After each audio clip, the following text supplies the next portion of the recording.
generasi. Di mana Yesus mengatakan, andai dengar. Jangan doktrin ya. Saya mohon jangan doktrin.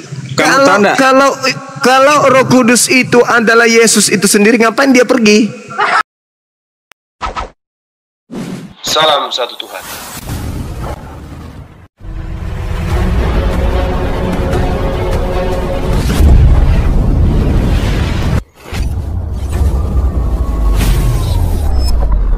Pengantar ini singkat, para sahabat. Dukung semua ya sahabat-sahabat kita, channel Densa News Muslim. Di like, di subscribe, di share sebanyak mungkin. Untuk supaya mencegah sahabat-sahabat kita di luar sana tidak terpengaruh terhadap pemurtadan.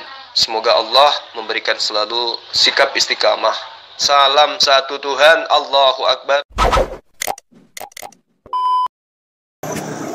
Nah, itu makanya dibilangnya dua pengikut.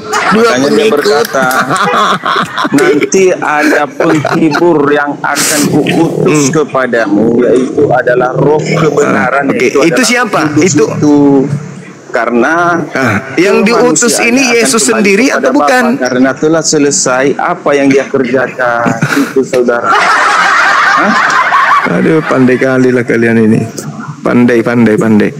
Yang datang ini oknum lain atau Yesus? Apa? Yang datang setelah Yesus pergi, Yesus sendiri. Yang pergi Yesus, yang datang siapa? Roh Kudus ini oknum lain atau Yesus itu sendiri? Ya, yang datang kepada Paulus siapa? Yesus dalam bentuk, sebentar, Roh Kudus itu adalah Yesus itu sendiri dalam bentuk roh yang tidak di dalam tubuh kemanusiaannya. Katanya yang datang. Jangan congor dulu. Jangan hanya besar suara dong. Dengarkan saya dulu. Kalau kamu berdiskusi Bang Cuma, dengarkan orang berbicara. Kalau kamu hanya yang ngomong, gak usah, mending saya latihan tepuk tangan sama neraka dia. Ngapain kau di sini? Ngaco kau. Yesus mengatakan, aku memang harus pergi. Sebab kalau aku tidak pergi, roh kebenaran atau penghibur lain itu tidak datang, tuyul. Maka yang pergi Yesus, yang datang penghibur lain. Kamu mengatakan penghibur lain itu Yesus itu sendiri. Kau dapat ilmu dari mana? Di gereja. Kembali ke gereja di sana. Jangan kau bawa doktrin kebodohanmu di sini. Gak make kami doktrin.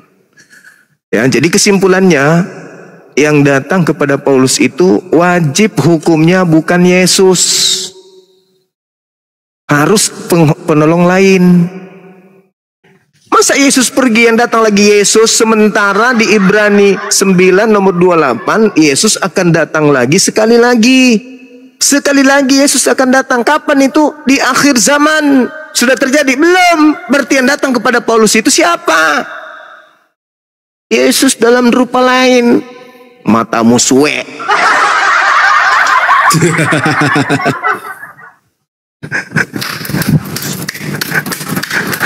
Mana ada kayak begitu, aneh-aneh aja. Kamu ke Komal Islam itu cerdas dulu, mati aja. Ulat sagu naik, ulat sagu teman-teman.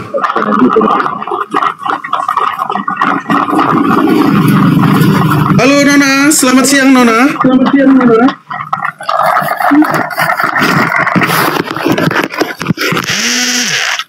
Oh siang.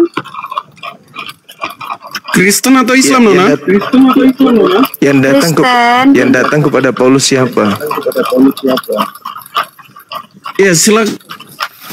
Yang datang kepada Paulus itu Yesus dan Roh Kudus. Mati aja, borong sekaligus biar menghindari kemacetan. Sekaligus diborong. Cara-cara Paulus mau dipakai ini.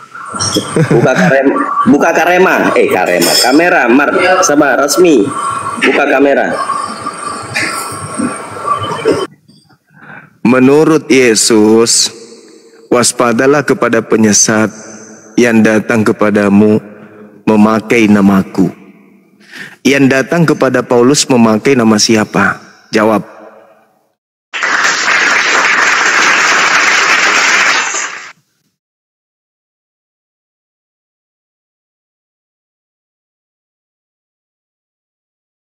Waspadalah kepada penyesat yang datang kepadamu memakai namaku. Pertanyaan saya, yang datang kepada Paulus memakai nama siapa? Alamak. Lirikan matamu, menari hati, oh senyumanmu manis sekali. Ciki-ciki-ciki-ciki-cu. Oke, yang datang kepada Paulus ya itu Tuhan Yesus dan Roh Kudus. Belum apa-apa sudah Tuhan. Belum apa-apa sudah jadi Tuhan dia. Yang datang kepada Paulus itu memakai nama siapa? Yang datang kepada Paulus itu Tuhan Yesus dan Roh Kudus. Enggak, bukan itu. Bukan saya tanya siapa. Saya nggak tanya siapa. Yesus berkata, waspadalah kepada penyesat yang datang kepadamu memakai namaku. Jadi ada oknum memakai nama Yesus. Pertanyaan saya, yang datang kepada Paulus, memakai nama siapa? Ya, dan memakai nama itu Yesus palsu. Gitu. Ya. Jadi kita bisa dong membedakan Yesus palsu dengan Yesus asli gitu. Dikatakan di situ Yesus palsu itu ada di padang gurun, ada di bilik, ada dalam gua. Itu kalau Yesus palsu. Ya. Oke. Tunggu dulu, kita urut dulu. Yang datang kepada Paulus ini memakai nama siapa? Itu dulu. Diurut dulu. Yang datang kepada Paulus itu Yesus, Tuhan Yesus. Jangan langsung Yesus. Jangan langsung gitu. Aduh, salah ini. Salah cara diskusinya. Yang datang kepada Yesus, pada Paulus itu memakai nama siapa? Jangan langsung bilang Tuhan Yesus, kita urut dulu. Dia memakai nama siapa? Oke. Di saat Saulus bertanya, siapa engkau Tuhan? Akulah Yesus yang engkau aniaya. Gitu. Jadi yang datang kepada Paulus adalah Yesus yang dianiaya ahli-ahli Taurat. Gitu. Nah, kalau Yesus palsu yang di padang gurun itu tidak ada dianiaya, tidak ada disalib. Itu. Oke, berarti sosok yang datang kepada Paulus ini memakai nama Yesus. Betul? Bukan memakai nama Yesus, ya, bukan memakai nama Yesus, tetapi jadi memakai nama Yesus yang engkau aniaya. Iya, sekarang pertanyaannya, bisa nggak setan mengatakan itu? Akulah Yesus, bisa nggak? Tetapi bisa ayat di Alkitab bisa nggak kemudian iblis mengaku Yesus? Kita harus sesuai dengan ayat yang tertulis. Enggak, pertanyaan saya, bisa nggak iblis mengaku Yesus? Bisa iblis mengaku Yesus? Bisa, karena memang iblis tugasnya menyesatkan. Bisa. Nah, syarat pertama telah dilalui. Yang datang kepada Paulus memakai nama Yesus. Sekarang syarat kedua, Paulus mengatakan yang datang kepadanya adalah bukan manusia.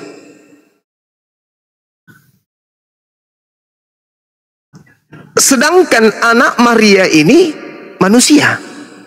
Sama enggak antara sosok manusia yang dilahirkan oleh Maria dan sosok yang datang kepada Paulus yang bukan manusia. Apakah yang bukan manusia dengan manusia itu sama? Silakan. Oke. Ya, jadi sewaktu Tuhan Yesus menjumpai Paulus, Yesus sudah terangkat ke surga dan sudah kembali ke wujud Tuhan Allah. Gitu. Nah, dia duduk di atas di langit itu sebagai anak manusia atau bukan? Yesus naik ke surga itu kembali ke wujud semula, wujud Tuhan Allah. Gitu. Dia di situ di atas sebagai anak manusia. Kita buka di Kisah Para Rasul 9, kita buka di Kisah Para Rasul 9, sewaktu Tuhan Yesus menjumpai Paulus, ya, berupa cahaya memancar dari langit. Ya. Iya, iblis juga Yesus berupa yang menjumpai cahaya. Paulus berupa cahaya dari langit. Iblis dan yang Yesus menyerupai palsu cahaya bukan itu Yesus. berada di padang gurun. Itu bedanya. Tunggu, dengarkan dong ya. Yesus palsu berada di padang gurun, berada di bilik, berada di dalam gua. Nah, kalau Yesus yang menjumpai Paulus itu berupa cahaya memancar dari langit. Artinya dia tidak di bumi. Ya, artinya Yesus yang menjumpai Paulus itu berada di langit, berupa cahaya memancar dari langit. Begitu. Nah, saya ulangi lagi ya. Yesus palsu berada di padang gurun. Berada di padang gurun. Dan berada di gua, berada di dalam bilik, ada di mana-mana. Itu kalau Yesus palsu. Kan coba, ada di padang gurun, ada di dalam bilik, ada di dalam gua. Artinya dia ada di mana-mana. Sekarang ya? buktikan ke saya kalau anak Maria itu bukan manusia. Anak Maria itu adalah Tuhan Allah yang merendahkan diri di manusia. Buktikan kalau anak Maria itu bukan manusia. Sekarang Yesus duduk itu Tuhan Yesus dan duduk manusia. Duduk di sebelah kanan Elohim di langit itu sebagai apa? Sebagai manusia atau bukan manusia? Yesus naik ke surga, duduk di sebelah kanan Allah Bapa sebagai anak Allah. Bukan sebagai anak manusia. Oh, bukan, sebagai anak Allah. Oh, kalau ada dalilnya bahwa Yesus duduk sebagai anak Allah gimana?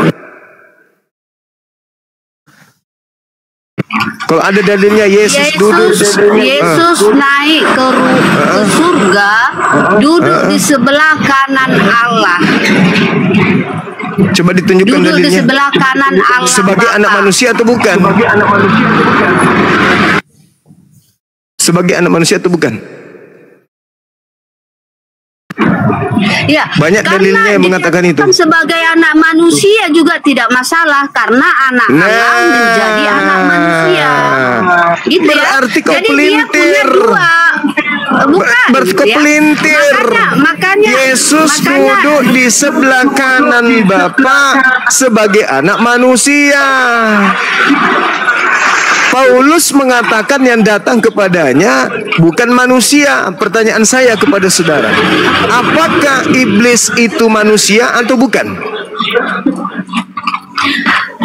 Ya, Yesus duduk di sebelah kanan Allah sebagai anak Allah, ya. Mana Karena dalilnya? tidak ada manusia Tunjukkan dalil, yang naik tunjukkan ke surga. dalil. Gitu. Tunjukkan dalil. Satu aja. Ya. Bahwa yang duduk di sebelah kanan Tuhan itu adalah anak Tuhan. Tunjukkan dalil, silakan. Anak Allah. Di mana tertulis? Di mana tertulis dan Yesus duduk dan anak Allah duduk di sebelah kanan Allah? Itu di mana tertulis? Tunjukkan ke saya. Kalau saya mampu menunjukkan, salah satunya Markus 14 nomor 26. Dan anak manusia duduk di sebelah kanan Tuhan yang Maha Kuasa. Iblis itu bukan manusia. dan bukan anak manusia. Paulus mengaku menerima Injil bukan dari manusia, berarti bukan dari anak Maria. Bisakah iblis mengaku Yesus? Bisa, katamu juga bisa. Nah, iblis ketika dia bukan manusia bisa memakai nama Yesus. Tergenapi apa yang datang kepada Paulus. Oke. Jadi bagaimana pendapat Anda sewaktu Adam dikatakan anak Allah? Yang kita bahas ini Yesus. Duduk di sebelah kanan Tuhan yang Maha Tinggi itu anak manusia. Saya bertanya dulu kepada Anda nih, kenapa Adam dikatakan anak Allah? Karena Adam itu manusia, ya kan? Kita mengetahui Adam itu manusia kan? Kenapa lari ke Adam orang ini? Jurus gereja nggak berlaku di sini. Yang datang kepada Paulus itu bukan Adam, tapi Yesus. Ya, tidak masalah Yesus dikatakan anak manusia ataupun anak Allah. Ya, terus saya kan bertanya. Karena Tuhan Allah menjadi manusia namanya Yesus gitu.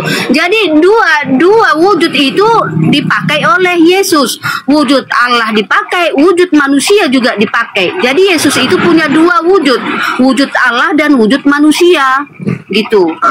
Ya, tercatat di Filipi 2 ayat 11. Coba dulu buka Filipi 2 ayat 11. Dalam keadaan sebagai manusia, ia telah merendahkan dirinya. Ya, jadi Tuhan Allah itu merendahkan diri menjadi manusia demi menyelamatkan manusia. Itu. Jadi berkorban, ya. Buka Filipi 2 ayat 11. Enggak, kamu ke gereja, jangan di sini. Doktrinmu tidak laku bagi saya. Besok hari kau bisa berubah jadi Yesus 5 wujud, 10 wujud. Enak kali kau ngomong, membodohi orang, segala-galanya bisa kau ngambil. Kau di neraka aja ngajar, di gereja kau ngajar, jangan di sini. Tadi dikatakan Yesus anak Allah, duduk di sebelah kanan Allah. Minta dalil, nggak ada. Saya tunjukkan dalil. Markus 14 nomor 26, Yesus duduk di sebelah kanan Bapa dalam rupa anak manusia. Dalam rupa anak manusia Yesus itu duduk. Dalam rupa manusia Yesus duduk di sebelah kanan Tuhan. Oke. Kemudian Paulus mengaku yang datang kepadanya bukan manusia. Lalu siapa? Kalau bukan manusia siapa? Tuhan katanya. Tuh. Tidak ada dalilnya Yesus mengatakan Tuhan akan datang, nggak ada. Aku akan pergi sebab yang datang setelahku adalah Tuhan, nggak ada. Dia mengatakan adalah lebih baik jika aku pergi, sebab kalau aku tidak pergi, roh penghibur, penolong lain itu tidak akan datang. Nah, penolong lain Anda bisa baca di dalam Yohanes 14 nomor 16. Aku akan minta kepada Bapa agar Bapa mengutus seorang itu manusia penolong lain. Jadi setelah Yesus terangkat, yang datang adalah manusia penolong lain. Yang datang kepada Paulus bukan manusia. Yang datang kepada Paulus Yesus Kristus ngakunya. Sementara Yesus mengatakan waspadalah kepada penyesat yang datang kepadamu memakai namaku. Tergenapi. Seorang penolong lain yang datang. Bukan Yesus lagi. Dipelintir Yesus dan Roh Kudus dua-duanya datang. Kalau Yesus dan Roh Kudus dua-duanya datang berarti terbantah lagi tuh ucapan Yesusnya. Aku harus pergi. Sebab kalau aku tidak pergi, seorang penghibur lain itu tidak datang. Maka ketika Yesus terangkat ke langit, yang datang penolong lain, yaitu manusia. Seorang manusia. Rohnya disebut roh kebenaran. Ajarannya kenapa disebut sebagai roh kebenaran? Ajarannya datang dari Roh Kudus. Roh Kudus yang membimbing roh kebenaran ini. Itu yang dimaksud. Lah, Paulus dibimbing oleh roh juga. Tapi bernama Yesus. Yang harus diwaspadai setelah Yesus terangkat ke langit adalah penyesat. Penyesat itu memakai nama siapa? Memakai nama Yesus. Ini kita mau kaji Paulus, malah dia sudah bungkus duluan. Yang datang kepada Paulus adalah Tuhan Yesus. Karena Tuhan Yesus itu adalah dua wujud. Dia wujud manusia, wujud juga Tuhan. Apa sih diskusi? Ini bukan gereja. Di gereja boleh lah kau kayak gitu. Boleh. Di sini jangan dong. Jangan kau ajarkan kemudian doktrin di sini. Nggak laku. Yang datang setelah Yesus bukan Yesus, titik. Kata siapa? Kata Yesus. Di mana Yesus mengatakan bahwa setelah dia pergi yang datang bukan dirinya? Yohanes 16 nomor 7 nomor 8. Sudah dibilang dari tadi. Lalu siapa roh penghibur itu? Siapa roh penghibur yang Yesus minta itu? Baca data sebelumnya. Yang datang setelahku adalah seorang penghibur. Yang datang setelahku adalah penghibur. Jikalau aku tidak pergi, maka penghibur itu tidak akan datang. Siapa penghibur ini? Mundur 2 langkah ke bab berikutnya sebelumnya. Di data nomor 14. Aku akan minta kepada Bapa agar Bapa mengutus seorang manusia penolong, penghibur lain. Berarti penghibur lain yang datang setelah Yesus pergi adalah manusia. Bukan cahaya, bukan berupa suara. Kalau yang datang berupa cahaya itu, berupa suara itu, ya itulah bisikan. Namanya sibilisisis. Waspadalah kepada penyesat yang datang kepadamu memakai namaku. Berarti ada 2 yang datang. Yang datang pertama adalah roh kebenaran sang penghibur, yang adalah manusia. Yang kedua adalah sibilisisis, memakai nama Yesus. Itu. Ini belum apa-apa doktrin duluan. Waduh, doktrin duluan yang dibawa. Siapa yang datang kepada Paulus? Mengaku siapa? Yang datang kepada Paulus adalah Tuhan Yesus. Langsung dibungkus. Ini bukan diskusi ilmiah. Ini namanya pembodohan. Ini pertanyaan kan, siapa yang datang kepada Nabi Muhammad? Langsung kami jawab, itu Jibril. Oh tidak dong. Kami harus menjelaskan dulu.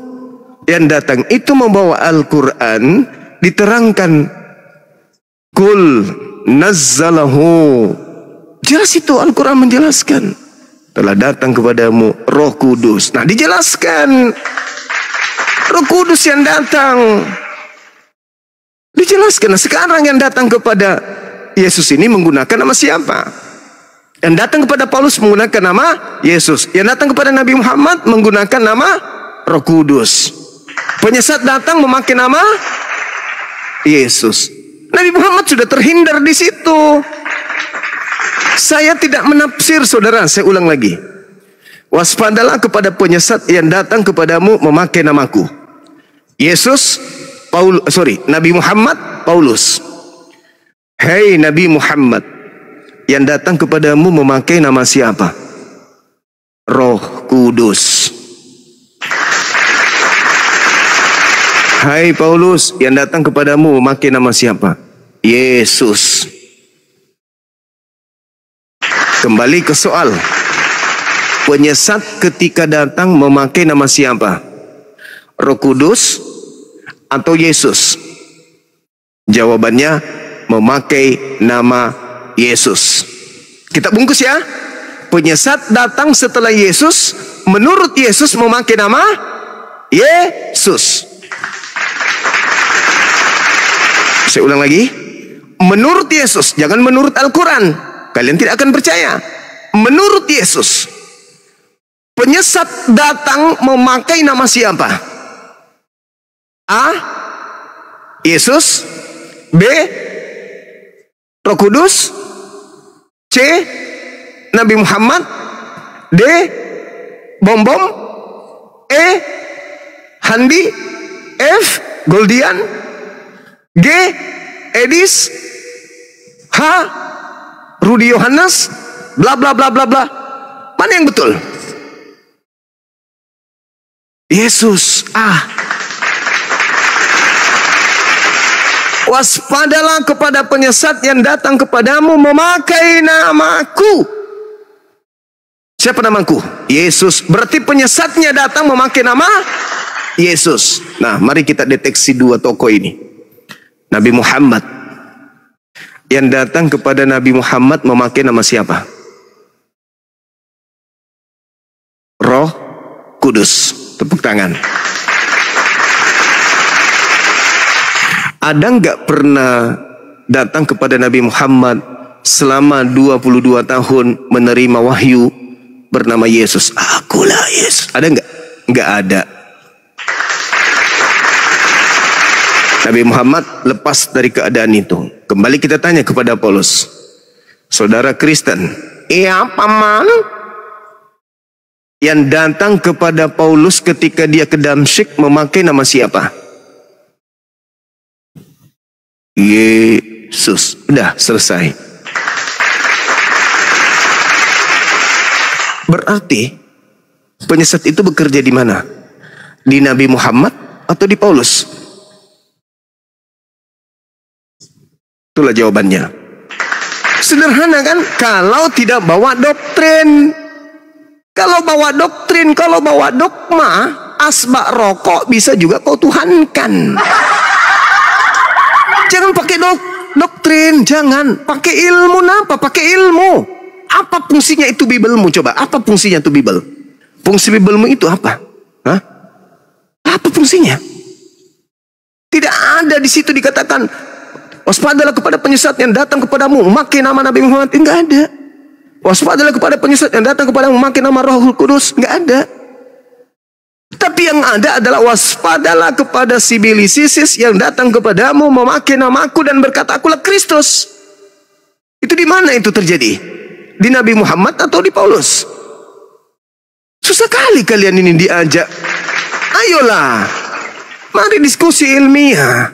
Kalau cuma doktrin-doktrin, mending saya di masjid. Kalau kau mau doktrin-doktrin, mending Anda di gereja aja. Ini kita di depan publik. Di depan publik ini disimak ribuan manusia.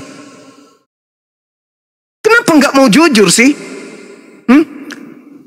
Ini ada belajar. Yang datang kepada Nabi Muhammad itu siapa? Yang datang kepada Paulus itu siapa? Saya buka diri kan? Saya sebagai pembina apologet Islam buka diri. Silakan Anda gagahi. Silakan Anda pretelin. Yang datang kepada Nabi Muhammad itu sopo? Anda mengatakan iblis, silakan Anda katakan itu. Apa latar belakangnya Anda menyatakan itu adalah iblis? Apa buktinya? Nonsen. Tidak ada kan? Sedangkan iblis datang memakai nama Yesus.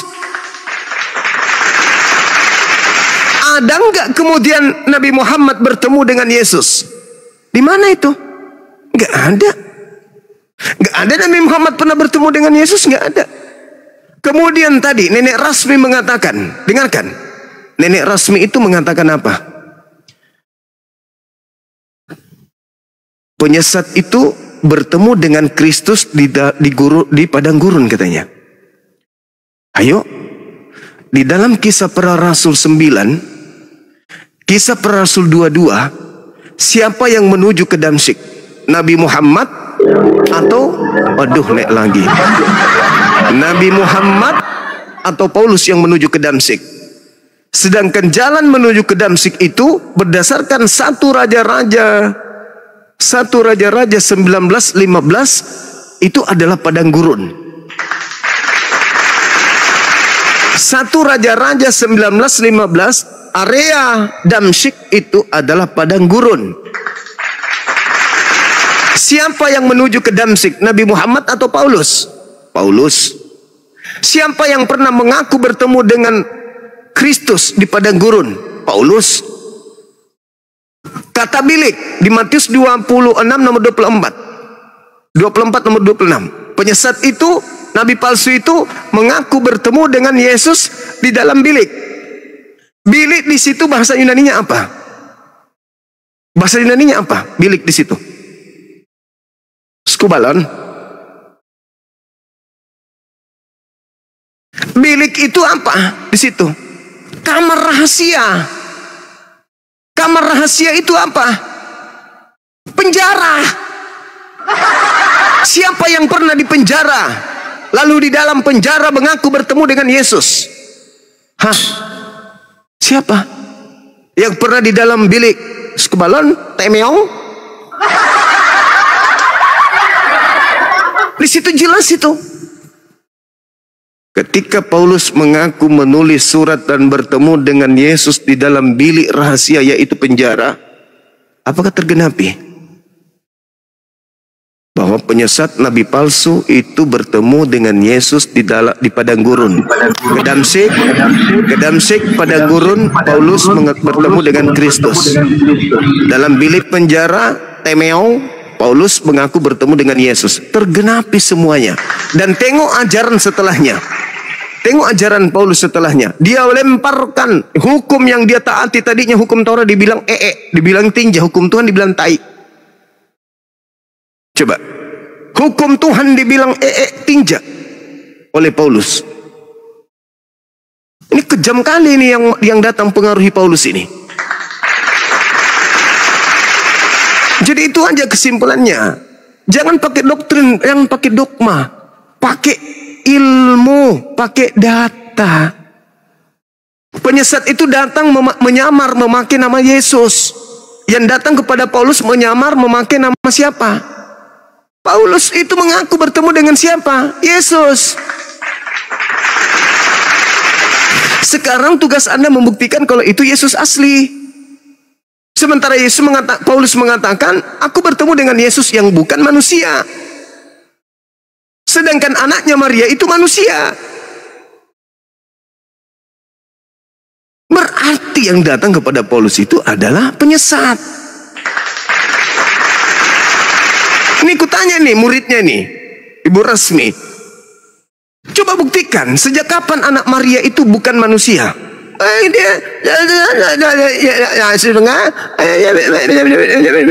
Mana ada? Markus 14 nomor 26, Yesus duduk di sebelah kanan Tuhan sebagai anak manusia. Yang datang kepada Paulus bukan anak manusia.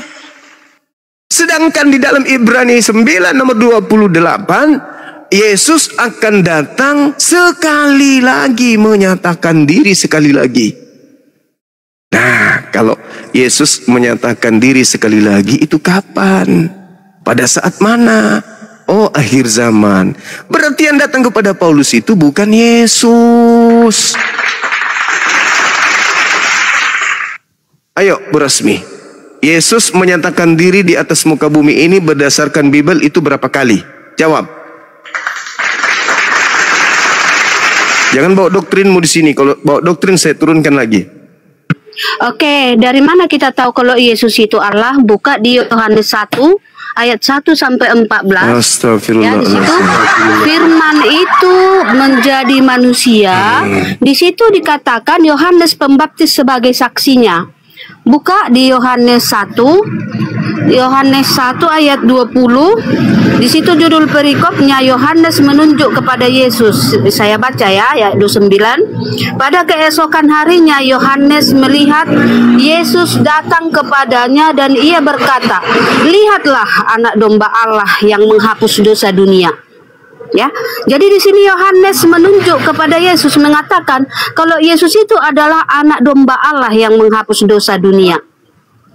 Ya, jadi di sini dikatakan Yesus itu adalah Allah karena hanya Allah yang bisa menghapus dosa dunia, gitu ya. Jadi dari mana kita lihat kalau Yesus itu adalah Allah? Saya sudah kasih tahu ayatnya, ya Bang Juma. Udahlah, kamu Rasmi di neraka aja, jangan di sini. Jengkel aku lihat, saya tidak bahas itu yang saya. Padahal bukan topik itu yang dibahas loh itu. Turunkan Bang, diturunkan, nanti saya ludahi mukanya. Jijik saya lihat mukanya. Kau itu. Jangan di sini Rasmi. Kau di neraka aja mengajar sana, jangan di sini. Kau tahu nggak Yesus itu? Yesus itu tokoh Yahudi, bukan tokoh Kristen. Kau memaknai dia Tuhan itu karena kau Kristen. Bagi orang Yahudi, bagi muridnya sesakti apapun Yesus, dia hanya guru. Dia hanya utusan Tuhan. Sesakti apapun Yesus itu. Bagi Yahudi dia paling tinggi derajatnya adalah utusan Tuhan. Kau karena kau Kristen, pengikut ajaran pagan, utusan Tuhan, kau bilang Tuhan hanya gara-gara kau comot data. Kalian itu bukan pengikut Yesus, kalian itu pengikut Kristus yang datang ke Paulus. Susah kali dibilangnya. Kau buktikan ke kita ini bahwa anak Maria itu bukan manusia. Karena Paulus mengatakan yang datang kepadaku adalah Yesus yang bukan manusia. Nah, untuk membuktikan bahwa Yesus yang asli adalah sama dengan yang datang ke Paulus, buktikan kalau anak Maria ini bukan manusia. Pakai ilmu apa? Kucuk. Malah sekali aku lihat ini orang-orang dibilang jangan doktrin, jangan dogma, pakai ilmu, pakai data gitu loh. Nah, sekarang saudara Siaga Gulo. Iya, hayalan saja. Itulah agamamu, hayalan. Menghayal terus. Biarin dia menghujat. Terusin agama Bang. Ilusi. Loh, kok dibilang menghujat gitu? Ya terusin aja, nggak apa-apa. Iya, terusin. Iya, maksudnya karena aneh juga itu, Pak. Kenapa kok bisa gitu ya? Apa? Bang Zuma, hayalan saja itu apa itu artinya itu? Hayalan saja itu agama Kristen. Iya kan? Itu ajaran Kristen tuh. Iya. Saya buktikan kalau Kristen itu agama hayalan. Iya kan? Kristen mengatakan bahwa Tuhan itu begini, nusul. Bang Zuma, kenapa saya dibilang menghujat itu, Bang Zuma? Iya, karena kamu menirukan azan dengan kau plesetkan. Azannya itu kan hayya 'alas shalah. Mari kita tunduk kepada pencipta langit dan bumi. Kok malah kau pelintir? Tapi begini, itu Bang Zuma, ajaran kan kasih. Enggak. Kau turun kok. Kau di bawah, kau anak babi, kau turun. Anak babi, anak lonte, anak asu. Kristen yang seperti Anda itu halal darahnya. Paham kau? Kau sakiti hati kami gitu. Kau masih minoritas di sini loh. Masih minoritas. Itu sama halnya kau ajak perang umat Islam. Dan kalau jangan sampai lisan saya, jangan sampai saya menyuarakan jihad. Kutanya samamu. Jangan sampai darah saya memuncak, saya suarakan jihad. Jangan sampai. Halal darah kau itu.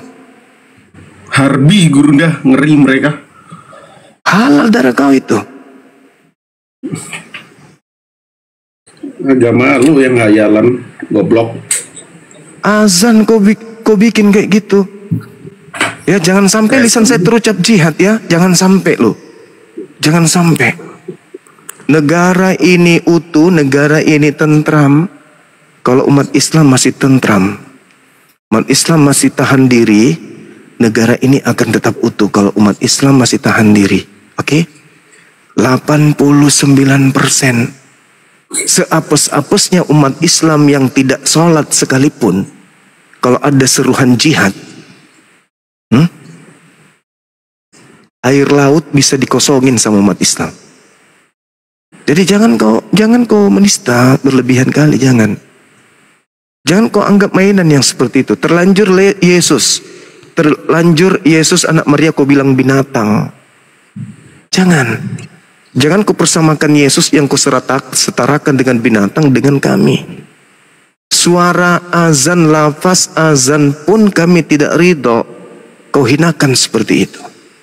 Nah, sakit hati kami kau gituin. Saya sebagai Muslim, saya membela Yesus di sini. Ketika kau setarakan Yesus dengan makhluk yang keluar dari kubur, saya tidak terima. Ketika kau setarakan Yesus dengan makhluk yang berupa cahaya datang kepada Paulus, aku nggak terima. Ketika kau setarakan Yesus dengan binatang yang dijadikan tumbal penebus dosa oleh orang Yahudi, juga saya nggak terima. Saya di sini bukan menghina agamamu.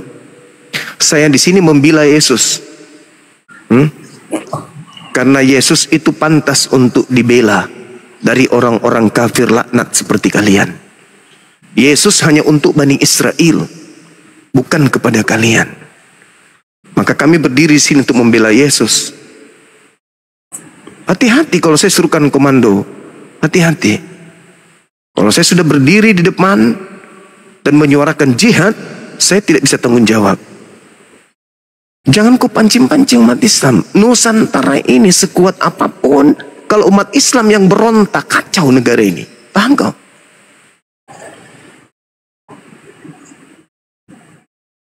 Hah? Jangan coba-coba komunis begitu. Kau datang-datang menghinakan, itu ajaran si Edis kan, di luar negeri wajar. Kau masih di Indonesia ini. Jaga keutuhan negara kita ini, jaga. Diskusi boleh kita bangun, dialog boleh kita bangun. Karena diskusi dialog itu ilmiah. Diskusi dialog itu ada nilai, ada nilai. Bukan menghina seperti itu. Kau menghinakan umat Islam dengan sangat luar biasa kayak gitu. Hati-hati kau. Hati-hati. Ya. Jumlahmu di Nusantara ini cuma berapa orang?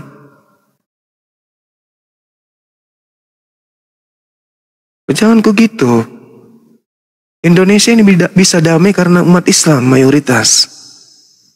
Umat Islam bisa tahan diri. Kau lihat dalil kitabmu itu. Yohanes 4 nomor 24. Allah itu roh. Itu penghinaan. Allah turun ke bumi jadi manusia, taat sampai mati di atas tiang salib. Itu penghinaan. Tapi kami masih bisa tahan diri.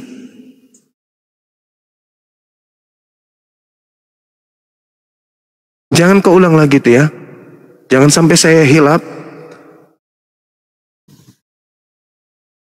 Saya bisa suruhkan jihad.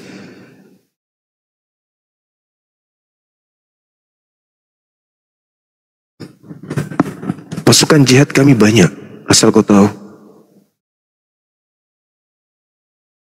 Yang kau nampak di luar itu, kami tertawa-tertawa. Kamu nggak tahu siapa di belakang. Ini dari tadi kita membahas siapa yang datang kepada Paulus, siapa yang datang kepada Nabi Muhammad. Bukankah agamamu itu diajarkan beritakanlah Bible kepada seluruh makhluk? Jadikanlah seluruh manusia menjadi muridku. Kan itu perintah agamamu kan? Kami ini sasaran tembak untuk kalian jadikan Kristen. Penyembah makhluk yang keluar dari kubur. Kami bukan binatang yang bisa didoktrin begitu saja. Bukan. Islam aja datang, Nabi Muhammad datang, ajarannya pun kami pertanyakan. Kenapa bisa seperti ini? Kami pertanyakan. Kami bukan umat yang kemudian cuma menerima begitu aja. Nabi Muhammad mengajarkan tentang Allah 13 tahun lamanya, asal kau tahu.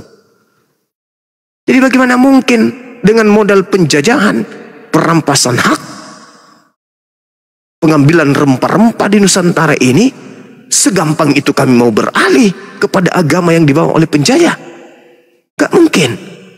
Boleh kami pindah ke agama kalian.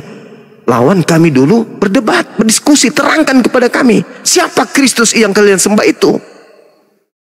Jangan seenak perutmu begitu aja mau datang memaksakan kehendak. Mau mendoktrin, jangan. Kita diskusikan agamamu, kami diskusikan agama kami juga. Silakan kau bertanya. Jangan kau menghina. Jangan kau merusak tatanan negara yang kita cintai ini. Sebab di Nusantara ini bukan cuma kamu sendiri. Banyak juga orang-orang Kristen yang masih cinta dengan kedamaian. Banyak juga orang Kristen yang suka dengan bertetangga dengan kami umat Islam. Ini apa yang naik lagi nih kuntilanak saat ini? Diturunkan lagi kun. Siapa yang naikkan ini? Gak ada adab juga ini.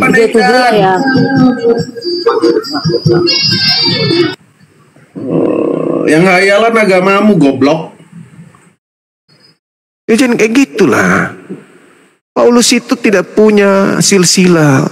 Siapa bapaknya, siapa kakeknya. Itu aja dulu kau selesaikan itu. Yesus tidak memberikan legitimasi kepada Lukas, Markus, Matius, Yohanes penulis Biblemu. Itu dulu kau selesaikan.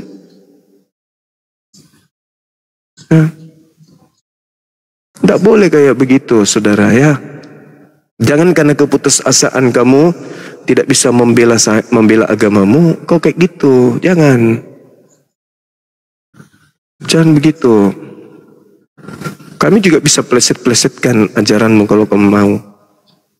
Tapi kan kami tidak lakukan itu. Malah yang kami lakukan di sini adalah pembelaan terhadap kemuliaan Yesus yang diberikan sebelum dunia itu ada. Ya, yang kalian katakan dia mati terkutuk lah, menanggung kutuk dosa lah. Itu yang kami bersihkan dari sana. Dan kalau kalian tidak terima kemudian kami membela kesucian Yesus sebagai nabi dan rasul kepada Bani Israel, lawan kami, bantah kami dengan data. Yesus kau katakan Tuhan, kau mencemari ajarannya. Karena Yesus tidak pernah mengajarkan itu. Yesus kau katakan setara dengan Tuhan. Berarti kau cemari kemudian ajarannya gitu loh. Ya. Oke. Jangan lagi kau ulang lagi sekali lagi ya. Hati-hati kau. Hati-hati, jangan sampai saya nggak sabar gitu ya teman ya. Jangan kau lagi ulang menghujat, menghina begitu. Kalau kau cinta negara ini, kita diskusi untuk mencapai sebuah keadaan di mana silakan lakum dinukum waliyadin. Agamamu agamamu, agamaku agamaku. Begitu. Kita bingkai agamamu agamaku, agamaku agamamu. Kita bingkai masing-masing agama ini dengan meja diskusi. Kita bedah di meja ilmiah. Kita bedah. Kalau agamaku yang salah, oke, mari kita bahas. Agamamu yang salah, ayo kita bahas. Jangan begitu caramu. Gak bagus kayak begitu. Ya. Perlihatkan contoh yang baik. Kalau kau tak bisa kemudian membela akidahmu, membela agamamu di depanku, suruh pendetamu, pastormu ke sini. Suruh ke sini pendetamu, pastormu yang sekolah S1, S2, S3, S Tomang, S5, S neraka, suruh ke sini. Diskusi dengan Bang Suma. Jangan karena keputusasaanmu tidak mampu kemudian menghadapi saya sampai kau menghujat, jangan. Karena bukan cuma saya yang kau hina. Presiden orang Islam, anggota DPR, anggota MPR orang Islam, TNI Polri kita orang Islam, gubernur-gubernur kita umat Islam, camat, desa, lurah semuanya kita umat Islam mayoritas. Kau menghina begitu, kau bukan menghina saya. Mending kau hina Bang Suma, giginya boneng, bopak, Bang Suma miskin, jelek, dan hina saya sehina-hinanya. Jangan akidah saya dong. Karena kalau kau hina akidah saya, kau hina akidah pemerintah.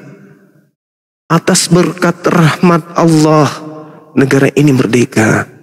Itu ada di Undang-Undang Dasar. Kau hina agama saya, kau hina dasar kemerdekaan kita. Gitu loh. Kau hina agama saya, kau hina presiden kita. Jangan begitu. Saya aja yang kau hina ini. Oknum saya aja yang kau hina. Jangan agamaku. Itu sakit kali hati orang kok digituin. Tidak boleh begitu kawan. Kamu nggak suka suara azan, kamu keluar dari negara ini. Kau ke mana? Di mana tuh negara yang tidak ada azan? Kau ke situ. Ya, ini peringatan buat kamu ya. Peringatan buat kamu. Jangan kamu mengganggu kemudian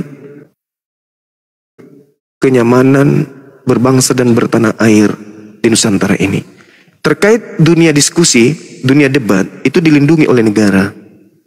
Ya, setiap warga negara berhak untuk memberikan pendapat selama berdasarkan atas dalil, pasal, butir, ayat dan tidak melanggar kaidah itu. Ingat itu. Jangan kau sakit hati dengan kita berdiskusi. Ya buka komal juga, kau buka diskusi juga, kami datang. Bahas Islam silakan. Sejauh kau menjelaskan Islam silakan, sejauh kau tahu. Kami juga begitu kan? Kan agama syiar. Kamu diperintahkan jadikanlah seluruh bangsa menjadi Kristen. Kan ada dalilnya. Jadikanlah seluruh bangsa menjadi Kristen. Jadikanlah seluruh bangsa menjadi pengikut Kristus. Kan ada dalilnya. Jadikanlah seluruh bangsa menjadi pengikut Kristus. Dalilnya itu ada, Matius 28 nomor 19. Berarti kami ini juga mau dijadikan sebagai pengikut Kristus. Tunggu dulu kawan, jangan maksa kali, jangan maksa kehendak. Izinkan kami bertanya dulu tentang agamamu sebelum kami menjadi pengikut Kristus sama seperti kalian. Ya, bukalah diri kalian untuk kami tanyai. Kan begitu. Jangan malah menghujat, menista, kok nggak main-main yang kayak gitu. Janganlah. Ya. Mungkin kalau ada hal yang tidak kalian inginkan atau kami tidak inginkan, ya jangan dilakukan itu. Karena kapan umat Islam kemudian keberatan dengan apa yang kau lakukan itu? Bahaya, kestabilan negara kita itu bahaya kalau umat Islam sudah berbicara sara. Karena umat Islam itu agama jihad. Jadi kalau umat Islam marah karena ekonomi, marah karena politik, marah karena kesehatan, marah karena pendidikan, tenang aja, itu belum apa-apa itu. Kalau cuma marah gara-gara itu nggak apa-apa. Tapi jangan sampai umat Islam marah karena agamanya. Jangan sampai umat Islam marah karena jihad. Jangan. Karena kapan seruan jihad itu muncul, maka nyawa harus pergi. Kalau nyawa harus pergi, sudah tak ada ketakutan terhadap musibah apapun, bencana apapun. Karena hanya ada Allah di situ. Jangan sampai seruan jihad itu ada gitu loh. Ya, kalau ribut masalah ekonomi, harga barang-barang, harga pasar itu masih belum. Tapi kalau Islam sudah ngangkat kalimat tauhid untuk jihad, berarti di situ nyawa. Dan Islam itu di situ. Islam itu sebagaimana kamu takutnya kepada kematian, segitu beraninya lah umat Islam itu kepada kematian. Kamu cinta kepada makananmu, begitu juga kami cinta kepada kematian. Karena kami yakin kematian itu mutlak. Lebih baik kami mati dalam keadaan jihad daripada mati yang lain. Mati yang kami rindukan adalah mati dalam keadaan jihad. Langsung surga. Maka jangan kau pancing kami berjihad. Itu loh. Ya, jangan. Kenapa negara-negara asing takut dengan negara Indonesia? Karena di Indonesia ini mayoritas Islam. Mereka tahu Islam itu jihad. Takutnya orang asing terhadap negara ini karena takut dengan umat Islam yang ada di dalamnya. Paham itu? Bukan takut sama kamu. Apa yang ditakutkan samamu? Gak ada. Kalian itu tidak ditakutin sama orang luar. Kenapa? Kalau mereka datang, kalian mengasihi. Kalian yang menyediakan fasilitas. Kalian jadi tukang urutnya. Kalian tukang cuci bajunya. Yang lap-lap sepatunya. Kalian. Beda dengan kami. Maka yang mereka takuti adalah umat Islam di Nusantara ini yang mereka takuti. Bukan kalian. Kalian malah mengasihinya kalau mereka datang. Bukan malah kemudian melakukan perlawanan. Karena itu kaidah dalam sebuah agama. Kasihilah musuhmu. Musuh penjajah. Begitu penjajah datang kau kasihi. Kau jilat ujung kaki sampai ujung kepalanya. Kalau kami enggak, kami agama jihad.